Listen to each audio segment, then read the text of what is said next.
સર્વમાન મહિમા અને ગૌરવ તમને હોજો પ્રભુ. તમારી ઈચ્છા યોજનામાં આજે સાંજે અમે તમારા ઘરમાં આવી શક્યા અને ગીતો ગાઈ શક્યા પ્રભુ.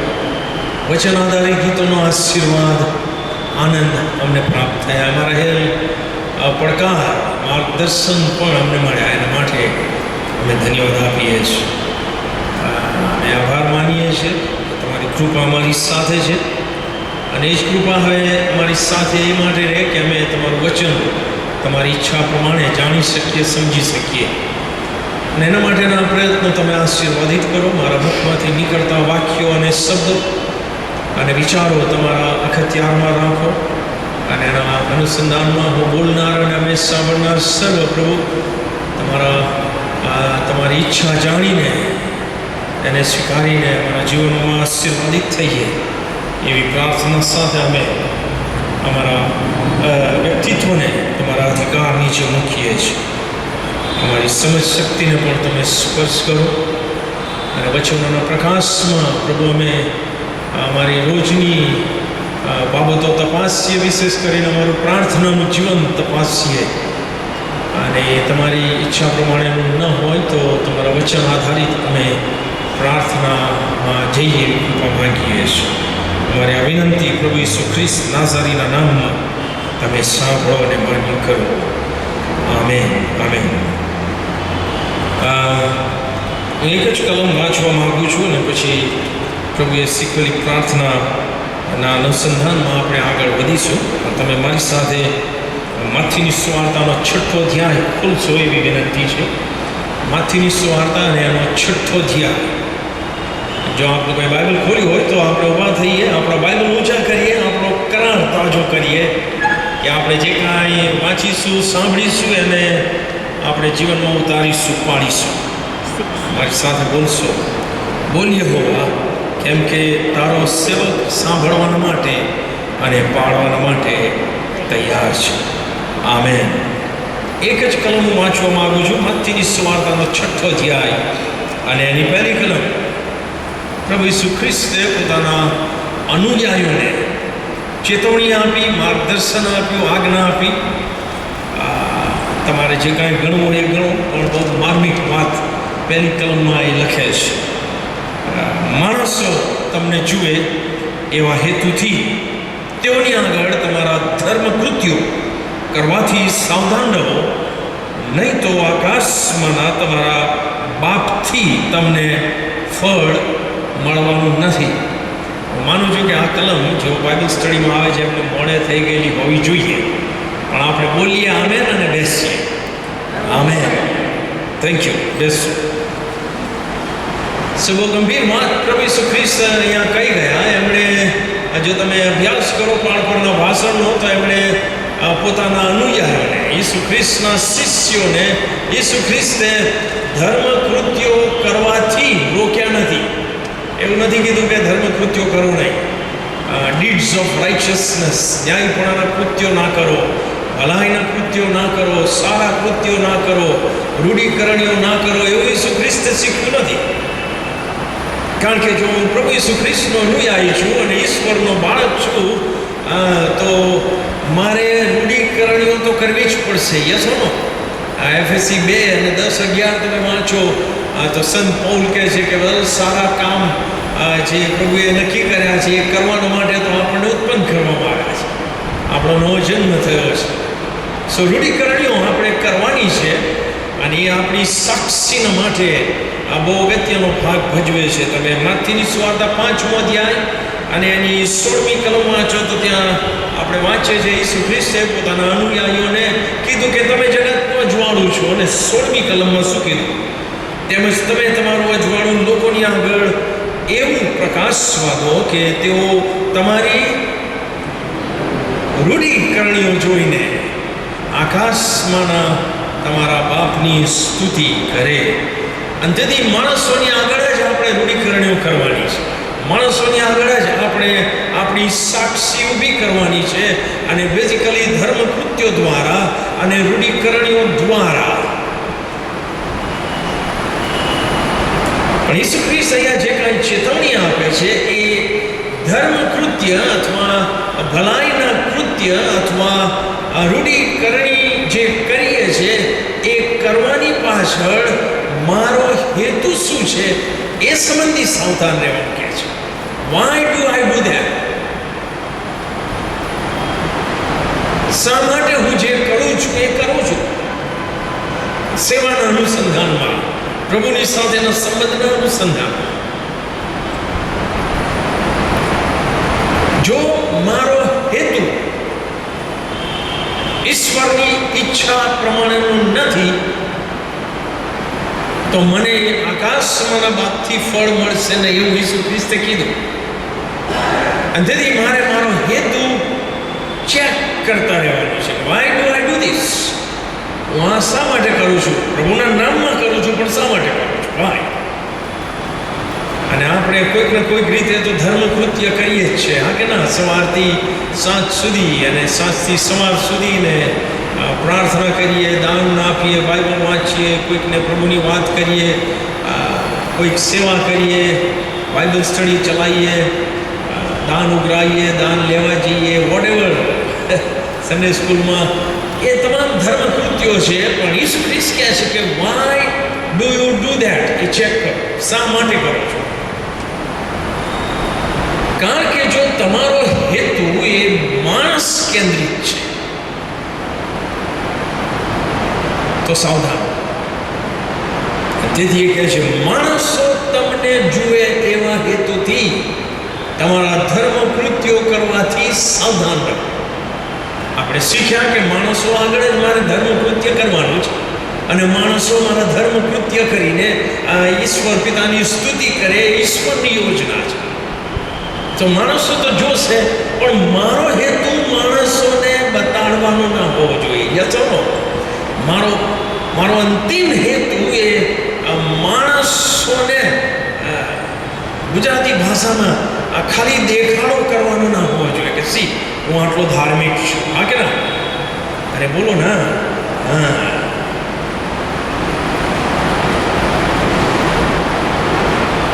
મારો હેતુ કેવળ માણસોને ઇમ્પ્રેસ કરવાનો છે, માણસોને ચકરી દેવાનો છે. માણસો મારી વાહ કરે મારી ધાર્મિકતાના લીધે, એ મારો હેતુ છે તો પ્રોબ્લેમ, બાઇબલ કહે છે. કારણ કે ઈશ્વરના મહિમા સિવાયનો બીજો તમામ હેતુ એ ઈશ્વરને માન્ય નથી. કારણ કે હું જો માણસોને ધ્યાનમાં રાખીને ધર્મ કૃત્ય કરું તો છેવટે હું પ્રભુના મહિમાની વાતો તો કરું, પણ થોડોક મહિમા મારે જોઈએ. હે ને? અરે બોલો ના, મારા વખાણ જોઈએ, મારું નામ આવવું જોઈએ, મારી વાતો થવી જોઈએ. અને એ નથી થતું તો પછી જોઈએ છે આપણે શું થાય છે. ને પ્રભુ કહે છે કે ના,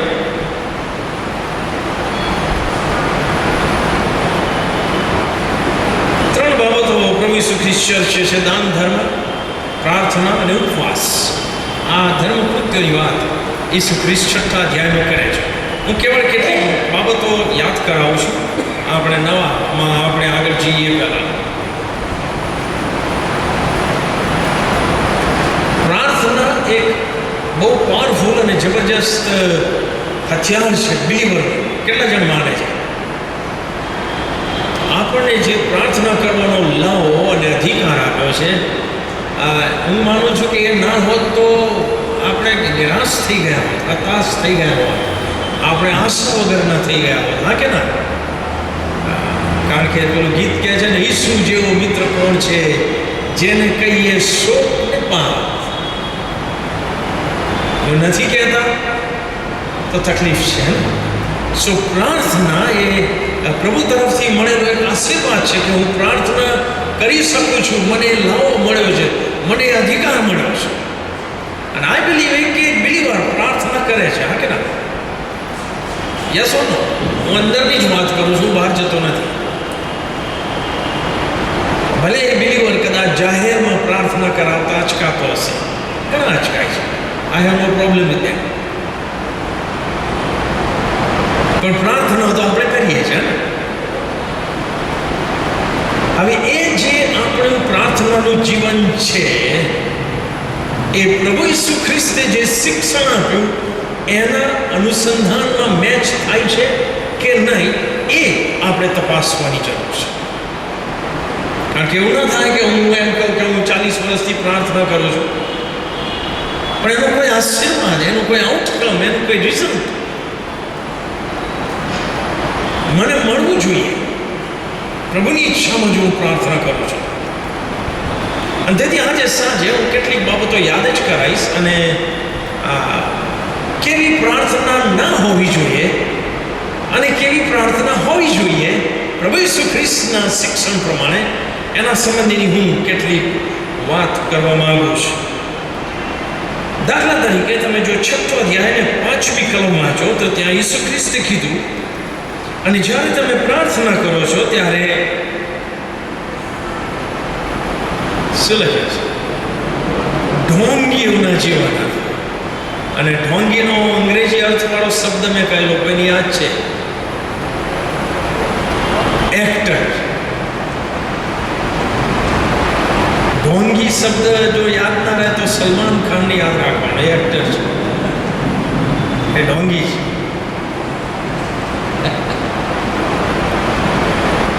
ઢોંગી એટલે એક્ટર, જે નથી એ દેખાડે છે, જે નથી એ કરે છે. Yes or no? It's not real. અને તેથી એઝ અ બિલીવર, પ્રભુને ઓળખનાર વ્યક્તિ તરીકે જો હું પ્રાર્થના કરું છું અને જો હું કાળજી ના રાખું તો હું પણ એક્ટિંગ કરનારો પ્રાર્થનાવાદી થઈ શકું છું. હા કે ના? કારણ કે ઈસુ ખ્રિસ્તે કીધું કે જ્યારે તમે પ્રાર્થના કરો અત્યારે ઢોંગીઓ જેવા ન થાઓ, કારણ કે એ લોકોની જે લાક્ષણિકતા છે એ માણસ તરફ છે. શું કહે છે? કેમ કે માણસો તેઓને જુએ માટે સભાસ્થાનોમાં તથા રસ્તાઓના નાકાઓ પર ઊભા રહીને પ્રાર્થના કરવાનું તેમને પસંદ છે. They enjoy praying. They like to pray. See, ઘણાને એવું હોય છે કે બાપુ પ્રાર્થનાનું આવે ને એટલે મને જ કહેવાનું, મારા જેવું કોઈ પ્રાર્થના કરાવી શકતું નથી. I don't agree with that. ના, તમને કોણ ઇજારો આપ્યો ખાલી પ્રાર્થના કરવાનો? ઘણાને પ્રાર્થના કરાવવાનો શોખ હોય છે. મને માફ કરજો, કારણ કે હું અમુક શબ્દો વાપરું છું આપણને વધારે સમજ પડે માટે. રાઈટ? આપણી પ્રાર્થના એ અસરકારક હોવી જોઈએ. અને તેથી જો તમને યાદ હોય તો લુકની સુવાર્તામાં જે ફરોશી અને દાણી મંદિરમાં પ્રાર્થના કરવા જાય છે એનું દ્રષ્ટાંત ઈસુ ખ્રિસ્તે આપ્યું. યસ ઓર નો? કેટલા જણને યાદ છે દ્રષ્ટાંત? ફરોશી અને દાણી 2 જણ મંદિરમાં પ્રાર્થના કરવા જાય છે. ફરોશીની પ્રાર્થના માન્ય થતી નથી, દાણી જે પાપી હતો એની પ્રાર્થના માન્ય થાય છે. ઈસુ ખ્રિસ્ત એમ કહે છે. હવે એ વિશે મેં જ્યારે વાત કરી હતી ત્યારે મેં 2-3 અંગ્રેજી શબ્દો વાપરેલા કે પ્રાર્થનામાં એવું ના હોવું જોઈએ. કોઈની યાદ છે?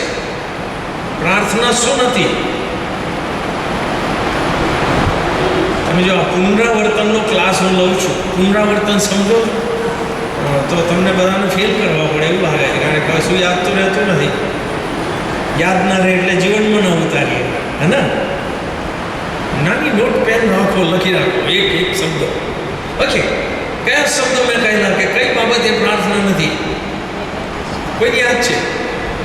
અંગ્રેજી શબ્દો હતા 2-3.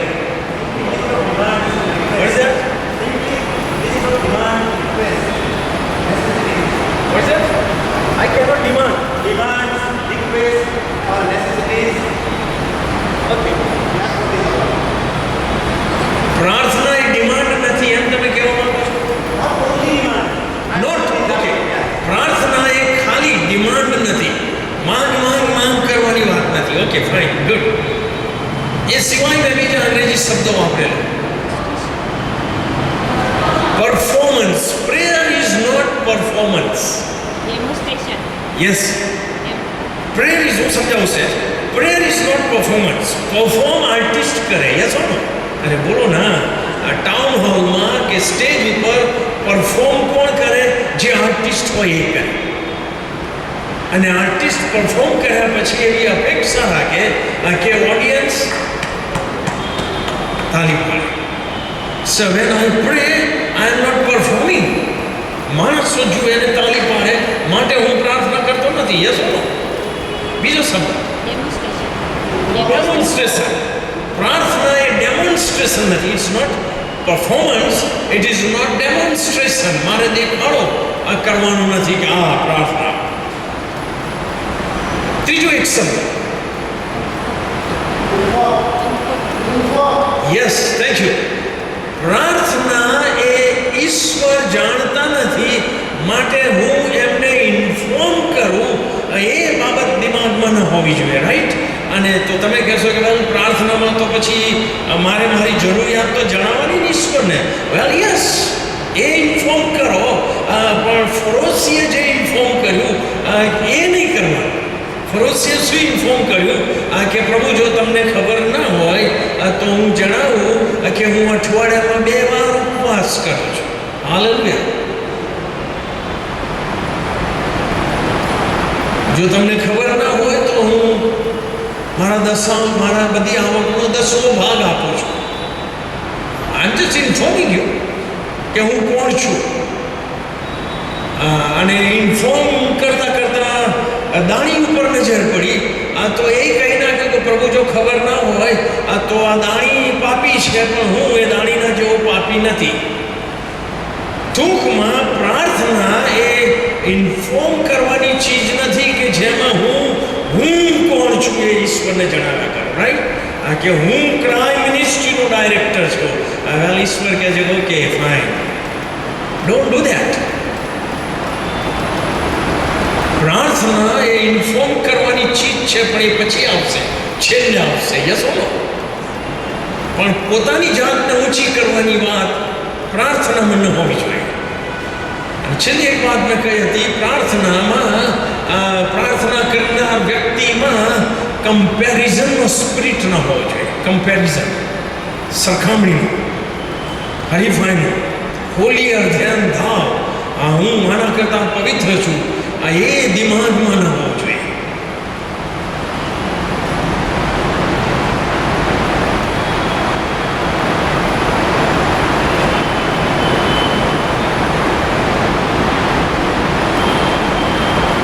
પ્રાર્થનામાં આપણે શીખી ગયેલા વાતો યાદ કરાવું છું.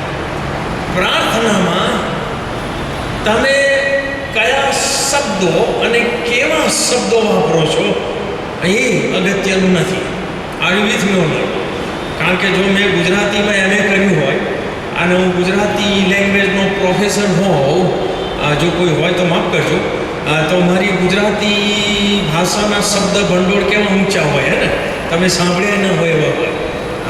એટલે એવું નથી કે હું એ ઊંચા શબ્દ ભંડોળનો ઉપયોગ કરીને પ્રાર્થના કરું તો જ સંભળાય, એવું કોઈ ગેરંટી ખરી? અરે બોલો ના. કારણ કે જો એવું જ હોય તો પેલો બિચારો અભણ માણસ શું કરે? એની તો પ્રાર્થના તો કોઈ દિવસ સંભળાય નહીં. નો, ઇટ્સ નોટ લાઈક ધેટ. પ્રાર્થનામાં હું કયા શબ્દો વાપરું છું, કેવા શબ્દો વાપરું છું, અલંકારિક ભાષા વાપરું છું કે નહીં, ઇટ ઇઝ ઇમટીરિયલ. અને પ્રાર્થનામાં હું કેટલો લાંબો સમય ગાળું છું એ પણ ઇમટીરિયલ છે. યસ ઓ નો? મારી પ્રાર્થનાની લંબાઈ કેટલી છે એ એટલું અગત્યનું નથી. બાઇબલની પ્રાર્થનાઓ તમે વાંચો, હું માનું છું કે 2 કે 3 મિનિટમાં પૂરી થઈ જાય. કોઈ પણ પ્રાર્થના વાંચો અને બહુ આશીર્વાદિત અસરકારક પ્રાર્થના, ઈશ્વરે આકાશમાંથી અગ્નિ ઉપાડ્યો, એવી પ્રાર્થનાઓ. યસ ઓ નો? સો પ્રાર્થનાની લંબાઈ ઉપર એની સફળતાનો આધાર નથી. આ બધું આપણે શીખી ગયા છે, યાદ કરીએ. વિદેશીઓ અમથો લવારો કરે છે અને એ લોકોની માન્યતા એવી છે કે અમારા ઘણા બોલવાથી અમારું સાંભળવામાં આવશે, પણ એ નથી. ઈસુ ખ્રિસ્ત આપણને આ બધું શિક્ષણ આપી ચૂક્યા છે બાળકોના ભાષણમાં.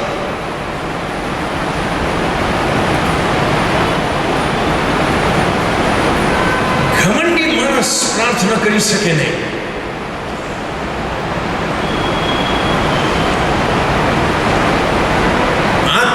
ઘમંડી માણસ પણ પ્રાર્થના કરી શકે નહીં. He is like pharisee. Yes or no? કારણ કે ઘમંડી માણસ એ નમ્ર તો નથી. Yes or no? અને પ્રાર્થનાનું જે સ્પિરિટ ઈશ્વર માંગે છે એ નમ્રતાનું. By the way, what is prayer? પ્રાર્થનાનો જો સીધો શબ્દ અર્થ લઈએ તો પ્રાર્થના એટલે હું વિનંતી કરું છું, પ્રાર્થના એટલે હું અરજ કરું છું, પ્રાર્થના એટલે હું રિક્વેસ્ટ મૂકું છું, પ્રાર્થના એટલે હું આજીજી કરું છું. અને જે કોઈ પ્રાર્થના કરે એ નીચા લેવલે હોય છે, અને જેને પ્રાર્થના કરવામાં આવે છે એ ઊંચા લેવલે છે. યસ ને? પણ જો હું પ્રાર્થના કરનાર જ પોતાને ઊંચા લેવલે મૂકું, then it has no meaning. અને તેથી પ્રાર્થનામાં એક ડિપેન્ડન્સનો સ્પિરિટ જરૂરી છે. જો હું પ્રાર્થના કરું છું અને હું ઈશ્વરને પ્રાર્થના કરું છું તો મારે એ સ્વીકારવાનું છે કે હું નહીં પણ એ.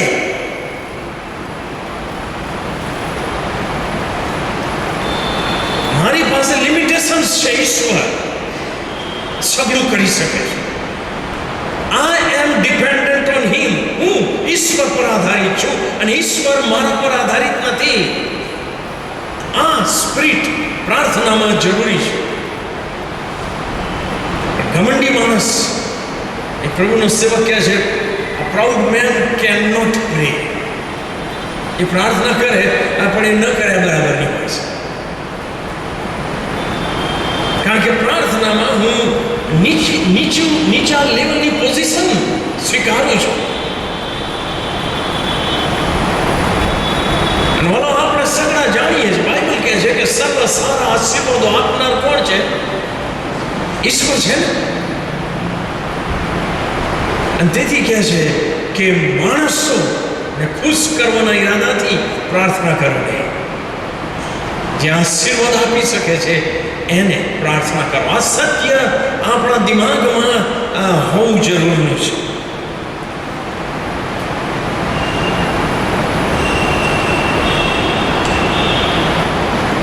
Prayer is between an individual believer and God. તમે જો પ્રાર્થના એ પ્રાર્થના કરનાર અને ઈશ્વર વચ્ચેની વાત છે. યસ ઓર નો? એમાં કોઈ ત્રીજી વ્યક્તિ આવે? અરે બોલો ના, ના આવે. અને તેથી કોઈ માણસ વચ્ચે આવવો જોઈએ નહીં. પ્રશ્ન થાય તો મને પૂછજો, કારણ કે હું સમજાઈ રહ્યો છું કેટલીક અગત્યની વાતો. Prayer is a relationship. એક સંબંધ છે કે જે સંબંધ પ્રાર્થના કરનાર વ્યક્તિ અને જે પ્રાર્થના સાંભળનાર ઈશ્વર છે એની વચ્ચે જરૂરી છે. Yes or no? So prayer is a relationship. મેં અહીંયા લખ્યું છે, હું બોલું છું. Prayer is addressed to God only and it does not require any human audience.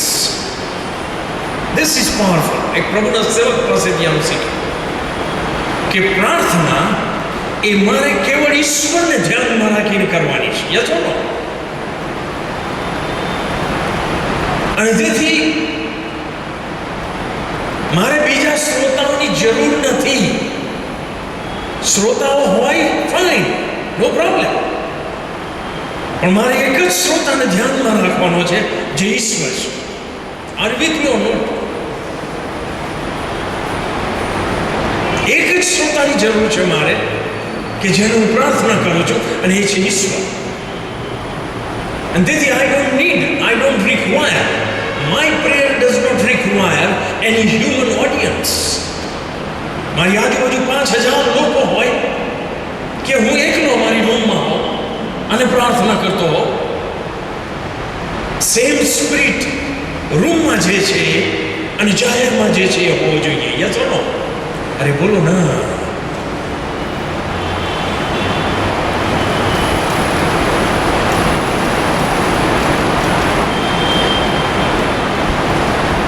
રૂમમાં ઘૂંટણે પડીને પ્રાર્થના કરો. તમે રૂમમાં ઘૂંટણે પડીને પ્રાર્થના કરો.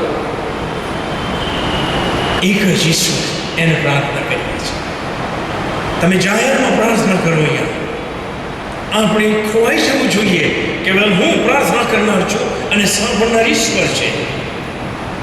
એ સ્પિરિટ ઈસુ ખ્રિસ્તે કીધું ને કે જ્યારે તું પ્રાર્થના કરે ત્યારે તારી ઓરડીમાં બેસ અને તારો રૂમનો દરવાજો બંધ કર અને ગુપ્તમાં જોનાર તારા બાપને પ્રાર્થના કરે ને એ તને જાહેરમાં બદલો આપશે. યસ ઓર નો? એનો અર્થ શું થાય?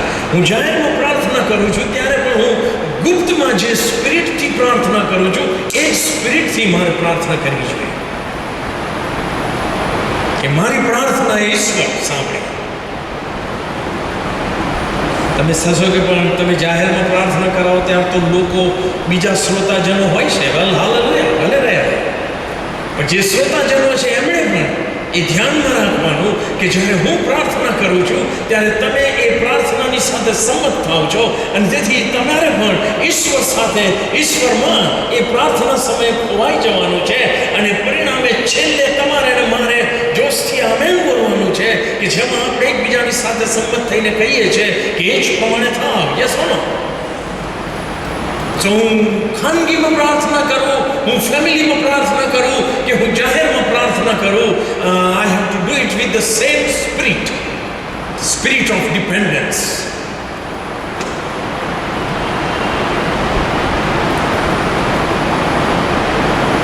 અને તેથી ઈસુ ખ્રિસ્ત આ બધી વાતો શીખ્યા પછી કહે છે 6 અધ્યાયની 9મી કલમમાં કે માટે તમે આ પ્રમાણે પ્રાર્થના કરો.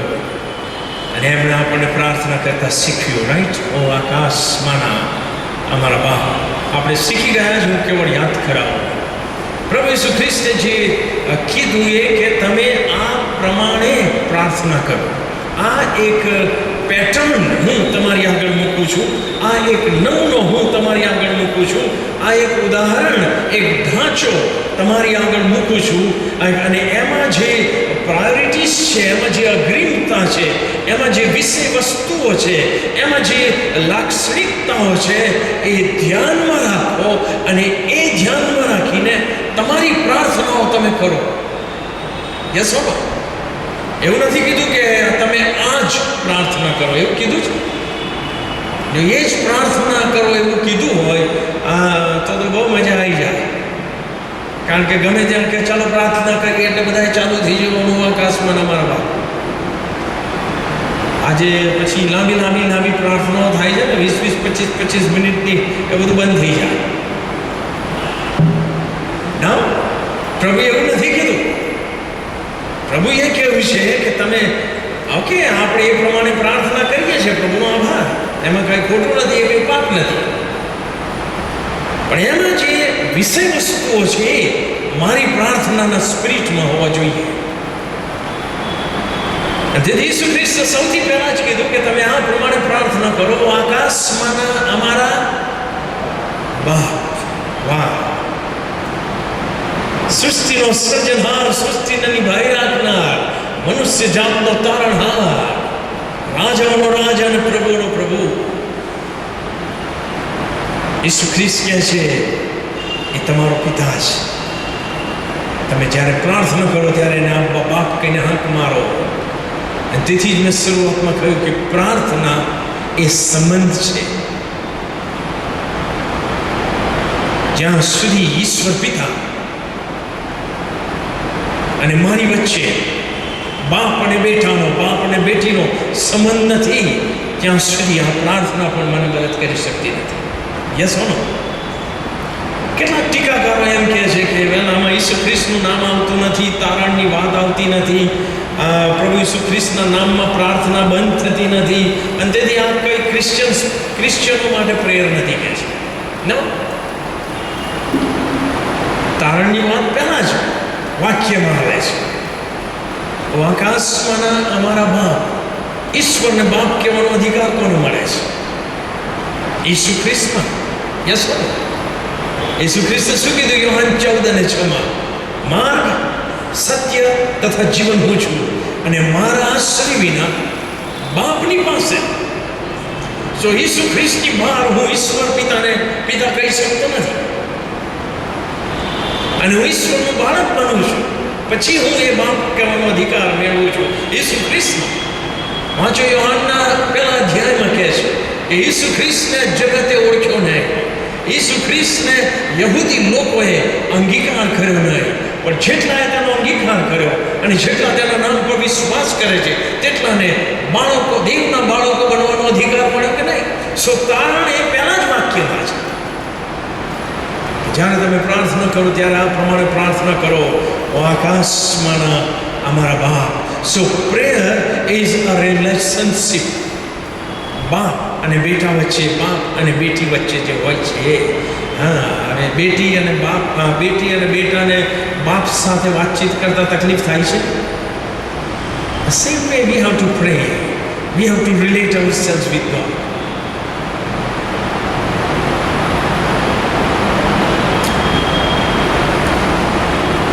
આકાશમાંના મારા બાપ એવું નથી કહ્યું, અમારા બાપ.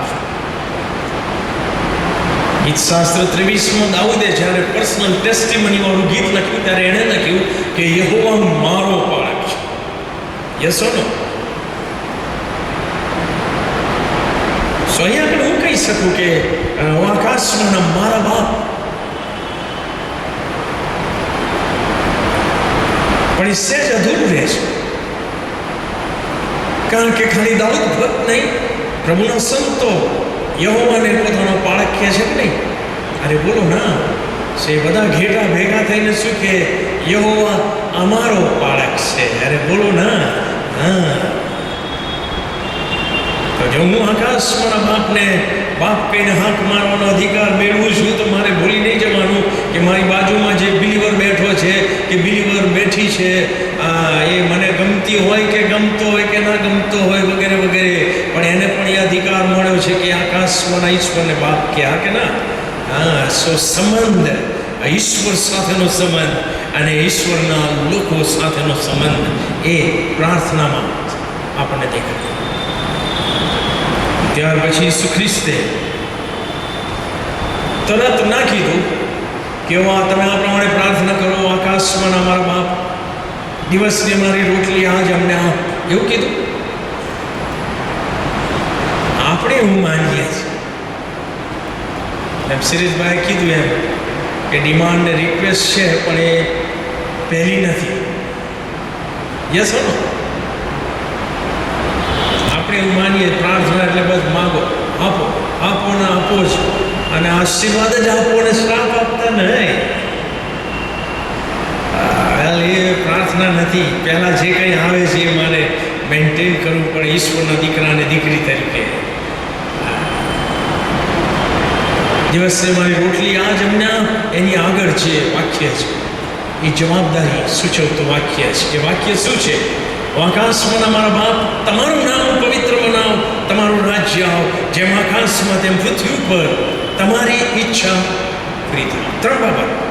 ઈશ્વરનું નામ પવિત્ર બનાવે, ઈશ્વરનું રાજ્ય અને ઈશ્વરની સત્તા બની રહે અને ઈશ્વરની ઈચ્છા પૂરી થાય, એ હું આ પ્રાર્થનામાં જાહેર કરું છું. એ મારી પ્રાર્થના, પ્રથમ પ્રાર્થના છે. યસ, એ મારી પ્રથમ રિક્વેસ્ટ છે, એ પ્રથમ ડિઝાયર છે, એ મારી સૌથી પહેલા ઈચ્છા છે કે પ્રભુ તમારું નામ પવિત્ર બનાવતું રહે, તમારું રાજ્ય અને અધિકાર રહે અને તમારી ઈચ્છા પૂરી થાય. સ્વર્ગમાં તો થાય છે પણ જગતમાં, પૃથ્વી ઉપર પણ થાય, અને પૃથ્વી ઉપર હું રહું છું અને મારી એ ઈચ્છા છે. જ્યારે હું આ પ્રાર્થના કરું છું ત્યારે ઈશ્વર પિતા મારી તરફ જોઈને શું કહે છે? ઓકે સતીશ, વેરી ગુડ, પણ આ પૃથ્વી ઉપર મારું નામ પવિત્ર બનાવે, એમાં તારું કેટલું યોગદાન છે? યસ ઓર નો? તારા વિચાર, વાણી, વર્તનમાં હું કેટલો પવિત્ર બનાવું છું? એમને અધિકાર છે પૂછવાનો જો હું આ પ્રાર્થના કરું છું. તારા પોતાના જીવનમાં, તારા કુટુંબમાં મારો કેટલો અધિકાર અને સત્તા છે, અને તારા અને તારા કુટુંબના જીવનમાં મારી ઈચ્છા કેટલી પૂરી થાય છે? જો તું ખાલી પ્રાર્થના જ કરે કે તમારું નામ પવિત્ર બનાવો અને તમારું રાજ્ય અને તમારી ઈચ્છા પૂરી થાવ જગતમાં, તો આઈ એમ રિસ્પોન્સિબલ ફોર ધેટ. અને તેથી આ પ્રાર્થના એક ઈચ્છા પ્રગટ કરે છે, પણ એની સાથે પ્રભુના બાળક તરીકે હું જવાબદારી સ્વીકારું છું કે હા પ્રભુ, કાળજી રાખીશ, તમારા વચન પ્રમાણે તમારા પવિત્ર આત્માના માર્ગદર્શનમાં જીવતો રહીશ, એ માટે કે મારામાં અને મારા દ્વારા, મારા કુટુંબમાં અને મારા કુટુંબ દ્વારા તમારું નામ પવિત્ર મનાતું રહે, તમારું તમારો અધિકાર બની રહે અને તમારી ઈચ્છા આ જગતમાં પૂરી થાય. એ નૈતિક હિંમત અથવા જવાબદારી આપણામાં હોવી જરૂરી છે. ત્યાર પછી પ્રભુ કહે છે કે ના, આ બધું સેટલ કર્યું તમે, તો હવે તમે તમારી જરૂરિયાત જણાવી શકો છો અને પ્રાર્થનામાં આગળ વધી શકો છો કે દિવસની અમારી રોટલી આજ અમને આપ. અને એના વિશે આપણે પ્રભુની ઈચ્છા હશે આવતા શુક્રવારે મળીશું અને પ્રાર્થનાનો બીજો ભાગ તપાસવાની કોશિશ કરીશું. પ્રાર્થના કરીએ. પ્રભુ, અમે કબૂલ કરીએ છીએ કે અમે અધૂરા છીએ, ઉણપ છે અમારા હેતુઓમાં, અમારા મોટીવમાં, અમારું ઘમંડ, અમારા લોભ, લાલચ, એ સગળું ઘણીવાર પ્રાયોરિટીમાં આવે છે. તમારી પવિત્રતા, તમારો અધિકાર, તમારી ઈચ્છા, એને ઘણીવાર અમે ભૂલી જઈએ છીએ. પ્રભુ, અમને ક્ષમા કરો. પણ બિલીવર તરીકે, તમારા અનુયાયી તરીકે, જો અમે પ્રાર્થનાનું અસરકારક જીવન જીવવા માંગીએ છીએ, તો જે તમે શીખ્યું એ પ્રમાણે અમે જીવીએ અને પ્રાર્થના કરીએ અને તમારી સાથેના સંબંધમાં અને તમારા લોકો સાથેના સંબંધમાં દ્રઢ થઈએ એવી કૃપા થવા. અમારી પ્રાર્થના ઈસુ નાઝારીના નામમાં તમે સાંભળો અને માન્ય કરો. Amen. Amen. Well, thank you very much. Good night and God bless you. Praise Jesus. Hallelujah. જો રેગ્યુલર આવે છે પણ કદાચ ખબર નહીં હોય કે શરૂ થઈ છે, એ લોકો તમારા સંપર્કમાં આવે તો એમને ટકોર કરજો કે બાઇબલ સ્ટડી શરૂ થઈ છે. Anyway, but thank you very much. Good night and God bless you. Praise Jesus. Hallelujah. અને હું 2 વખત હાલેલુયા બોલાવીશ. જોશથી બોલીએ કે ગરમી ઓછી થાય ને ઠંડી લાગે. Okay, ready?